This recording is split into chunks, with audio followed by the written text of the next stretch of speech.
Hello everyone, Nara here, and today we're going to be doing a plus 20 Underrot. I'm going to call this maybe a keys and chill.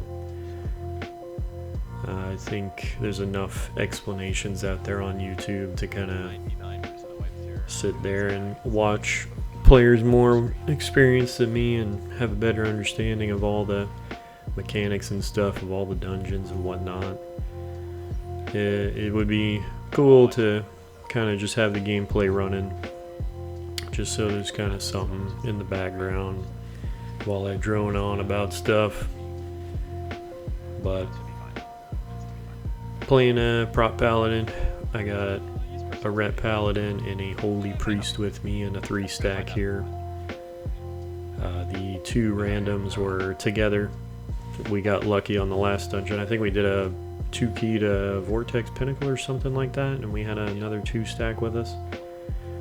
So, and we decided to wait for another 2-stack to come along for DPS, and yeah, as you'll see throughout the video, they can pump pretty hard, which is real nice these days. I feel like as people are starting to get into higher keys,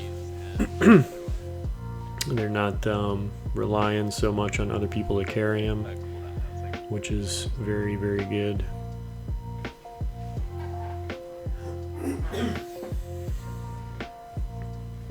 So, a lot of these pulls are just going to be very standard, nothing crazy.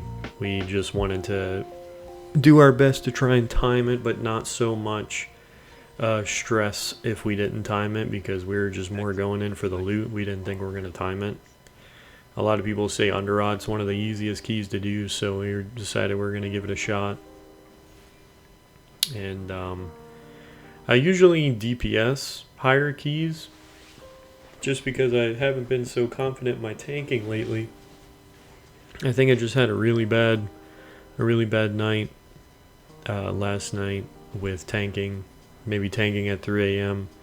isn't exactly the best decision to do. I was making a lot of stupid mistakes. I'm pretty sure I wasn't even doubling up on defensives whenever I needed to, which it's neither here nor there, I guess. But a lot of what's going to be going on in this run is just super duper standard stuff. Nothing out of this world.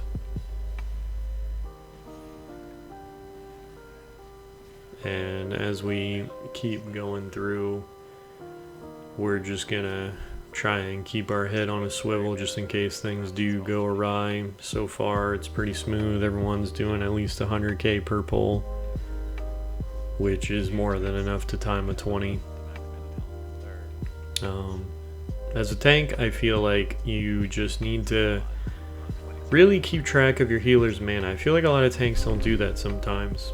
It's very important to know when they can handle a big pull, when they need to drink, when they have certain cooldowns to manage so that they can keep everyone alive, especially if there's a huge pull with a lot of big AoE. I swear, that can be a death sentence sometimes. This boss, like I said in my last video, gives a weird sense of security. I don't know why they had such an easy boss whenever Kragmaw can literally just like bend you over and slap you on the ass. It can be rough if people aren't doing the same strategy that you are. If you're in a full pug, then you may want to tell them like, hey, everyone stand here and try to stay here as much as possible. So you'll see later on that I try to stack into the rib cage that's over there. And then everyone else will either stack with me or like be pointed at the wall, so that whenever he does his charges, it like doesn't screw anyone over. There's ticks that can't be grabbed or stomped on.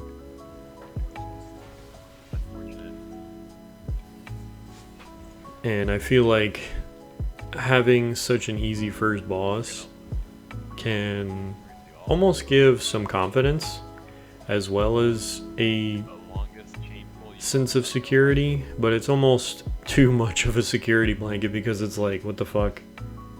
Why is she so goddamn easy, but then Kragmaw can like absolutely annihilate you if you're not coordinated enough?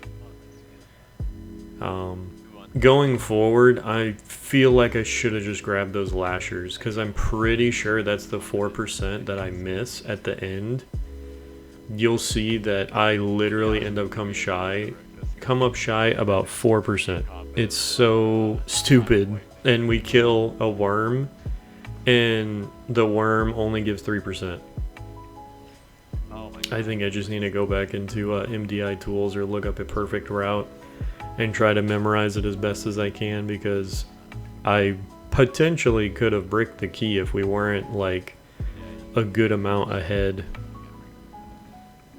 Our healers ends up dying because he had his toe in the crap on the ground there, so he ended up accidentally dying. So we just tell him not to res. These guys barely do any fucking damage. He actually asked to use one of our battle reses just so he can like go straight into a huge pull here. So I am going to grab all of this stuff. He pulled back on doing a huge pull because he realized that not everyone had their cooldowns up. I think he has a cooldown manager add-on or something. I gotta look into that. But you'll see here, our hunter eventually ends up dying to the fetid maggot. It's kind of funny because you can see him a little bit over there to the right, and you'll see the fetid maggots pointed at him, but he hits a tornado and gets bounced up so he can't even move out of the way. And I honestly thought at the time that he had disengaged from a safe spot into the maggot bile. So we're just kind of having a laugh about that. I wasn't expecting him to die immediately. I think the highest Underrot I've ever done is like a 16 at this point, and I'm pretty sure I was DPSing it, so to be able to go from a 16 to a 20 is still a bit jarring, but nonetheless, as long as you're careful, you can time a lot of these keys on 20. I think the biggest thing that scares people in getting into keys is almost kind of the expectation that you need to be perfect. I feel like a lot of people don't understand, like, hey, you can come in, make some mistakes, and you'll still time this key. That doesn't mean to go into someone else's key and, you know, just kind of be all over the place and not really pay attention to what you're doing, or not taking the time to learn the key as a whole. Because even though there's certain mechanics that need to be hard learned by a healer or a tank, I feel like a DPS should still look into them just so that they know what to look out for in case the tank is going to take a huge sudden amount of damage, or say the boss does a cleave in front of them, then you want to not be standing in the way there. And for this pull, the hunter accidentally pulls the boss, and if you were paying attention to him, for some reason he had an auto attack go off and just like shoot at the boss. I'm not sure how that happened, but it happened, and unfortunately it does a full wipe here. But we notice that our lust is starting to come off cooldown there, so we end up going straight for Kragmaw, because usually what people would do would, if they don't have lust ready, then they'll go for Spore Caller Zancha first and then double back around to go get Kragmaw, and then if you have the potential to use a third lust, you just try to use it on the last boss like halfway through. I know if you're a lot faster than we are in these plus 20s to like 2 key it, you only have, I think, 2 lusts to be able to manage. So what we do here is I kind of second guess myself after that wipe, and I'm like, oh well, let's do little pulls, and our healer's telling me we need to try and still do our double and triple pulls here just so we can make up the time of dying. So I just suck it up and go for it. So I grab all the same mobs that I did earlier before we wiped. And that's another thing that you gotta just kind of get used to. If you wipe, it's not gonna destroy the key. Maybe in something like Halls of Infusion, if you haven't been keeping a good pace, it might destroy the key, but in other places where, you know, it's a lot easier to double and triple pull without too much of a headache, you will be able to keep up a very, very consistent pace with the timer. And that's why I feel like a lot of people tend to say that these timers are very free. It's because they're either getting into groups where everyone knows what they're doing, or they're playing in a 5-stack. And it's like, yeah, a 5-stack can absolutely just dominate these keys. No real problem. And yeah, it may seem easier this season because the gearing is a lot easier and we're able to get to a higher eye level a lot faster at the beginning of the season, but that shouldn't mean that you kind of ignore the like mid to casual level of, you know, Mythic Plusers. It's kind of a shame that, you know, once you get past that plus 20 threshold and you're able to time 20s consistently, it shouldn't mean that, oh, this season's too easy, like now I can time a 15, 3 key it, whatever have you. All these dungeons are so easy. I just feel like a lot of people don't play enough with the lower skilled players, or people that may not practice Mythic Plus as much as other people, and lose sight of just how difficult some of these mechanics can be for those players. Like even here, Tantrum, if you have too many people running in the same direction, then you could potentially have like 5 to 6 ticks to deal with, and that's a death sentence for the tank.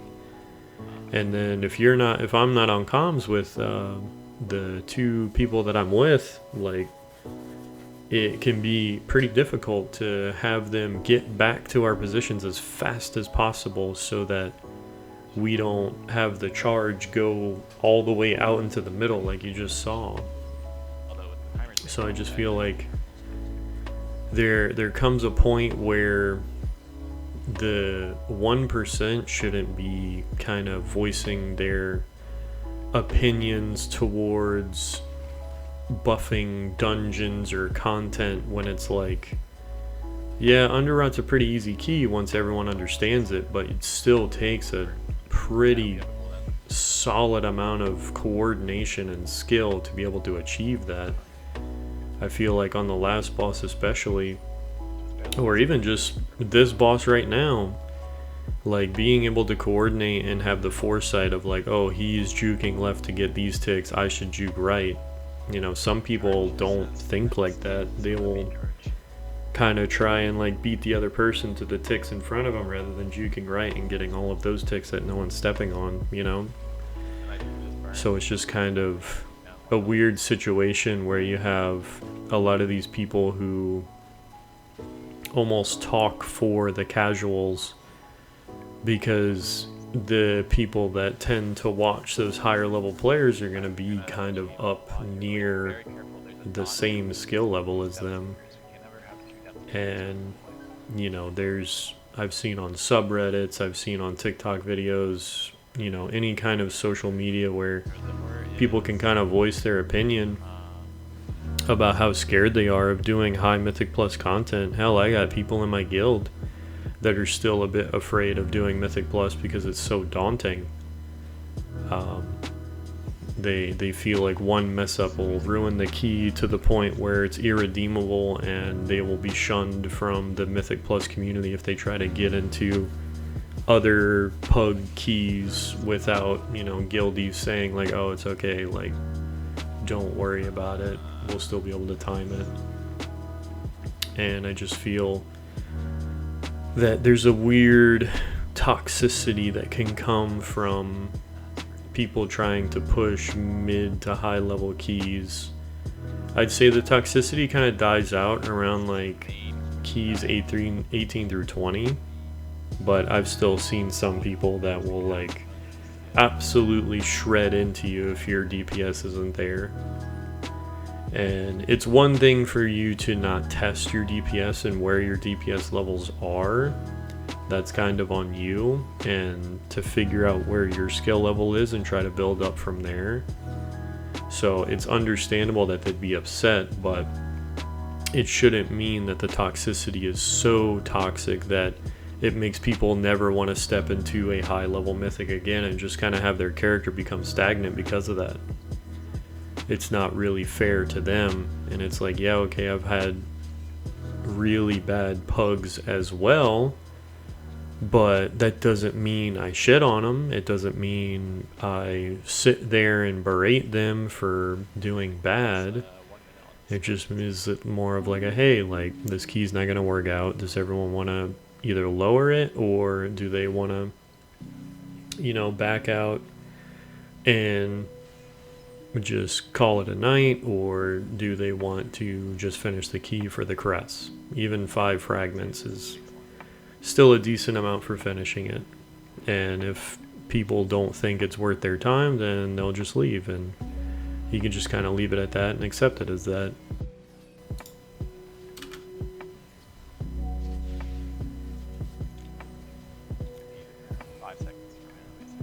Going into Sport Collar Zancha here. Still got 5 minutes on the last debuff. I end up giving a little bit of communication here. I like to tell people that I'll go clockwise on this guy, just so whenever they do their upheavals, they can, if we're just to stay stagnant right here and I swing left clockwise and they swing right to do the upheavals on the right side of the room, I don't have to worry about the right side of the room. I can just handle all of the shock waves, kill all these mushrooms here.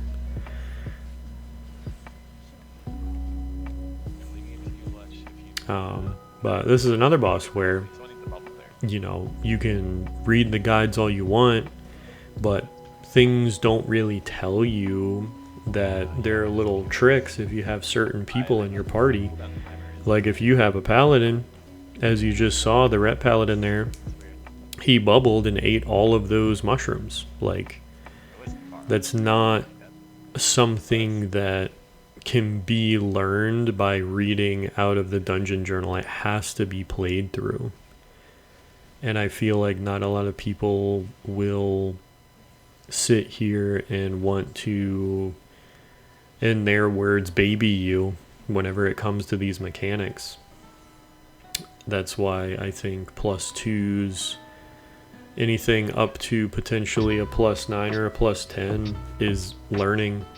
You gotta play the field if you have to, and you're a pure DPS that can't slot into any other role. Just try to learn those dungeons at those low key levels so that you can understand what mechanics will hurt you in really, really high content. Because as you saw, I had 4 stacks of that disease on me, and I was gonna die, and I'm the tank, so I got the most health, most mitigation, most whatever to be able to handle that type of stuff, and I almost died, and we didn't have a battle res up because I was using it on the ret paladin. This boss, I honestly think. And also learning the routing to these dungeons. Say you want to tank, you're a hybrid spec, and you just want to learn how to do the routing. You can easily get lost in the sauce if you're a lower skill level player, because people may want to rush through on their alts, or they may want to just do these gigantic pulls that you try to copy on a higher key level. Say you get to 425 item level, you're like, okay, I want to do a plus 10 as a tank. I really want to learn this. I want to try and figure out as best as I can how to mitigate and do all of these mechanics, but you're only the only way that you have learned is watching all of these tanks blast through plus 2s to plus 5s to whatever have you, anything under a 10, because it's not as meaningful of content. The health scaling is not very high, and your gear is going to outshine exponentially compared to compared to the mobs in the dungeon. You know, anything up to a plus 10 is going to be minuscule in the amount of stuff that will hurt you, unless you're obviously standing in like a one-shot mechanic on all levels of the key. So I think that's something that people need to take into account when trying to learn mythics. Try to learn them at your own pace. Try to do your own keys at your own pace. It can help you out a lot in the end whenever you try to get into these dungeons, and you know, there may be a bit of like almost like a lump in your throat trying to get through it and hope no one's like going to be mad at you if you're the tank or the healer if there's even a slight mess up. I've very rarely ran into very, very toxic people, but I can't tell if that's just because the keys will usually go pretty decently, or I generally tend to play in a 2 to 3 stack, so we'll either have the tanker healer role pretty occupied at that point.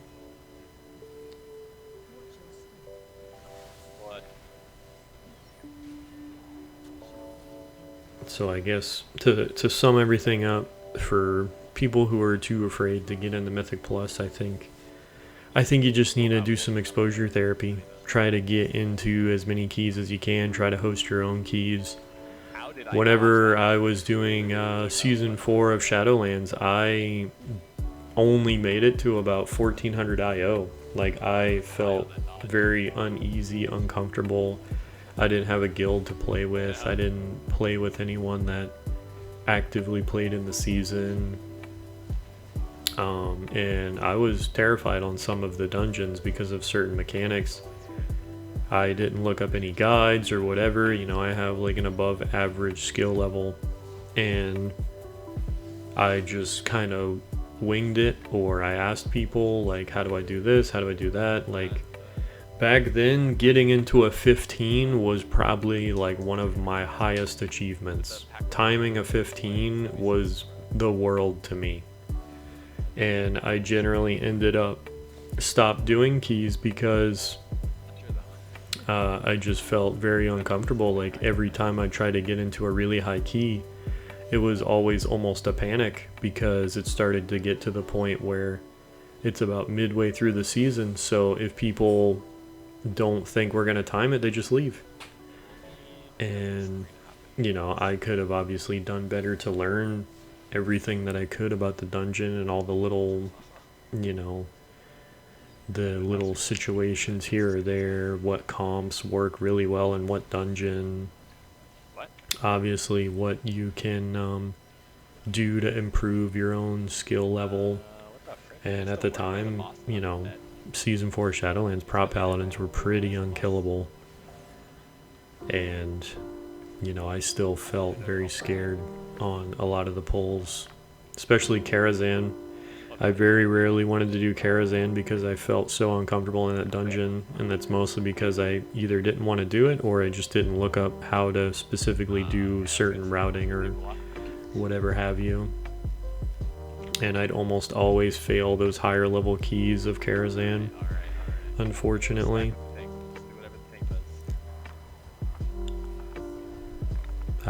But But yeah, someone like me who didn't really do keys, like I love the Mythic Plus whenever it came out in Legion, but I never really attempted to do anything crazy high.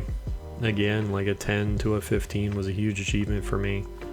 So even clearing a 20 nowadays, you know, it just takes effort. It takes learning your class. It takes, you know, being able to do your rotation without looking at your hotbar to see what's next type of thing.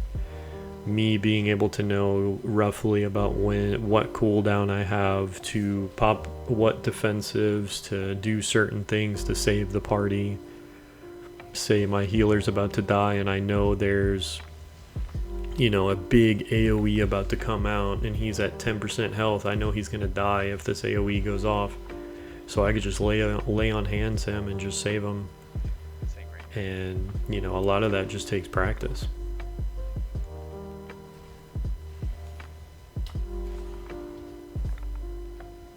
But as we start to finish up this key, I hope you guys like this format. I'm trying a different format, doing, might call this series, like I said in the beginning, maybe keys and chill. Just kind of chill out, tell you my thoughts of the week. I feel like that'll take a lot less pressure off of me trying to figure out what type of content I can make, and you know, just kind of give you some higher end gameplay, mid to high level, see how a key's done from a prop paladin perspective. I actually ended up hitting 2400 this evening. I just powered through a bunch of 18s and 19s once I got into a groove, and you know, sometimes it's all it takes, getting into a nice rhythm.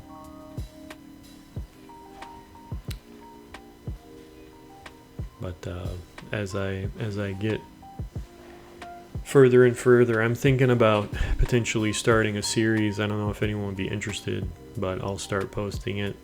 I'm going to try and get a blood DK to 70 and try to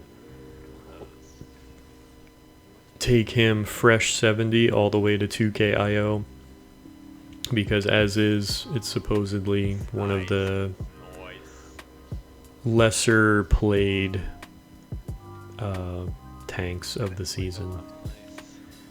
So with that, plus 20 times, I will see y'all in the next one.